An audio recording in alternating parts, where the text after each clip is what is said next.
You guys remember this? The 3 nano aquariums holding about 7.5 gallons a piece. And we built them to be connected by a water bridge. Now the real problem comes into play is scaping. Then I thought maybe we create a scape that kind of comes up through, kind of looks like it's leaning here. Maybe it finishes there and it kind of looks like it's one, but no, what about the water bridge? Nobody ever scapes the water bridge itself. Today, I'm going to challenge myself to doing something that I don't know is going to work or if I can make look good at all. The main goal here is to use sand, rocks, wood, and plants, like every other aquarium. But here's the main idea. I'm gonna take a few pieces of wood here, and I think what I'd like to see is, like, imagine if just for a second, and I'm gonna roughly kind of balance these together just so we can get a basic idea at least. I don't know, again, just roughly here, but look. So imagine having a scape that all kind of looks the same, and it looks like it go in one big tank, but we take it and put it inside the tanks and the water bridge, which would mean, caught it. I have no clue how I'm going to do this. Okay, this piece got to come off here. Is this possible to not have to cut too much? This is impossible. How did I even cut this? And why did I do it like this? You're good. You don't need to be in there. You are fine. You are not. What is your problem? There you go. This isn't turning out the way I thought it was going to, but none of my scapes do. By the way, I already built the stand. Got this little foam on it. Stands match the other tanks. And then we have another spotlight above this, which will be good for low light plants. Which one does this go in? This isn't easy. This one was here, right? No, this is that weird wonky one. That's gonna go in there. And it's this one that goes in there. Horrible idea or genius? I'm leaning to, it hurts. It hurts, I'm such a pussy. I'm leaning towards horrible idea. I hate it. I don't know why I do this. I'm going to break all of this. Where's my bat? I'm not joking. I will smash all of this. I don't know if you guys ever feel that way. I get frustrated enough, I'm like, okay, everything can be broken, that's fine. Totally cool with everything just being smashed. No, this is easy if I just take my time and be patient.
So basic recap on the triple aquarium water bridge. We used pool filtration as a substrate, rocks that I got outside, and then we glued some Java ferns to the rocks as well as wood. I kind of focused on evenly placing them throughout each aquarium, kind of giving each tank its own little ecosystem because obviously these aquariums are not filtered how you would typically think. I'm using a small canister filter, and full disclosure, I was going to build something. I just got lazy and tossed on something that I picked up at a local store. With that said, the input, as you can see, and I'm not a fan of this, but the input's sucking water into here, canister filters down here. Since I didn't install a door, I cut a door. The output is over here. The bridge itself is equalizing all of the tanks. So as water's sucking from this tank, you would think it would suck all this water dry and pump it over here, but the water bridge equalizes it. Now, to get the bridge to be filled with water, which is kind of still has air bubbles in it and whatnot, but it is level. But to get the air out of here, you just suck it out with an airline hose. It's not fun, but for a smaller system, it's definitely a little safer. I can sit here and monitor how much water is going in versus how much I'm sucking out. The scape itself has changed a little bit from what you've previously seen. Some of the things don't line up perfectly, but you don't really notice it unless you're like really close up. Like this one's kind of perfect. So this branch is kind of coming in through here. And this is just minor adjustments. I just have to twist it to make things line up perfectly, but I got frustrated last night and decided I'm just gonna go to bed instead of continuously messing with this tank. But a lot of the things do line up. And this is actually just cemented with glue. Weld-on, the same stuff that you build aquariums with. You can see like right here though, for example, there are some areas where I decided it doesn't line up that well and I move it, but it's super cool, isn't it? This is just a random piece of wood set on top. I thought it looked a little bare. This one is really awesome, comes out of the tank completely. You rarely see this type of thing, but it could encourage others to kind of scape. You know, a lot of the times we see people scaping outside of the tank, but never kind of like through it. And I'm not saying it's never been done, I'm just saying it's not that common. Now this branch was supposed to go into this tank, but again, I got frustrated with cutting, lining up, gluing, and I just decided I'm going to just have it have here a little rock to kind of act like the scape is coming out. And that's essentially it. Now we're left with the idea of how do we maintain this aquarium? Well, the same way you would with any of, you know, an algae magnet throughout the bridge. Water changes, drain the tank, of course, siphon the substrate if you need to. And if I do, say, 25%, I'm likely, well, the tanks aren't filled completely up either.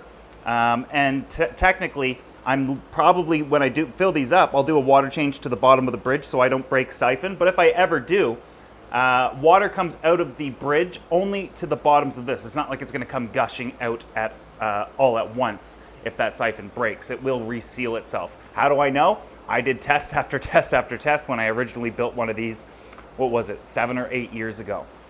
With that said, we're now looking at what should we stock this with. Now, I thought of a couple of things. Tamara wants to go with guppies, and I can't blame her. They're fun, they're pretty, and to be fair, they would likely occupy the entire space, including the bridge. Mostly mindless little fish. I was thinking to put all males here, all females here, see what happens, see if they like congregate in the boom boom room. That's what that would be called if we did guppies. The other thing I was thinking of would be, I have a ton of apistos that would look absolutely amazing in this tank because it is kind of dark. It is kind of mysterious looking almost. However, I do believe this light's going to be enough to at least maintain the Java ferns. If not, you know, they're easily replaceable. Maybe we do fake, but I do like the look of this. I might just add one more light. But we can look at this from any angle, and it's just absolutely phenomenal. I do like the idea that we can look at it from absolutely any angle and see the fish. Will the fish go from tank to tank? Absolutely, I do believe so. And the simple reason is the bridge technically takes up 50% of the tank's width and 100% of its length, although the width and length are identical. They're almost going to come up and follow. And this is going to be important to have in water bridges in the future, is to scape the bridge as well to entice the fish to come up in there. And to be fair, I believe they're going to spend most of their time in the bridge. Is it stagnant water? No, it's not going to be stagnant. The water's continuously cycling through this on a continuous basis, and it's going to be just fine. This isn't my first bridge type of deal. We are getting a little oxygenation back there, but given that this is basically a 30-gallon system, we're not going to be stocking it heavily anyways, so I'm not going to be worried or focused on, you know, whether fish will be gasping or anything like that. I believe with the plants in there, as well as the surface agitation over here, we'll be just fine. Worst case scenario though, I add in a couple air bubblers to the corners away from the bridge, because if we start pumping air into the bridge, that will be catastrophic. The bridge will fill with air, and that water will be forced out. The water will just overflow.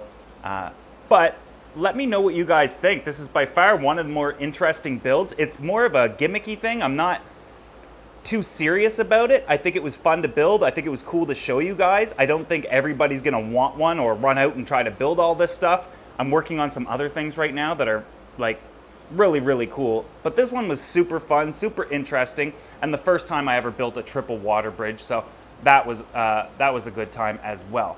With that said, let me know what you think in the comment section below. Make sure you give this video a like if you like it. Sorry about the music earlier, but I was cursing way too much as I was scaping it because I kept messing everything up, and most of the footage was unusable. So I was like, okay, do the YouTuber thing, put music over it, and mute myself. So that's how that went. So what do you guys think? Guppies or Apistos? Either way, I mean, this is going to be absolutely phenomenal. Let me know what you guys think, and we'll go from there in one of the future videos. But I got to give you guys an awesome update on the octopus here shortly, as well as the sharks, and a few other things that I'm working on that are going to literally blow your mind. So make sure you're subscribed if you're not already. See you guys in the next video.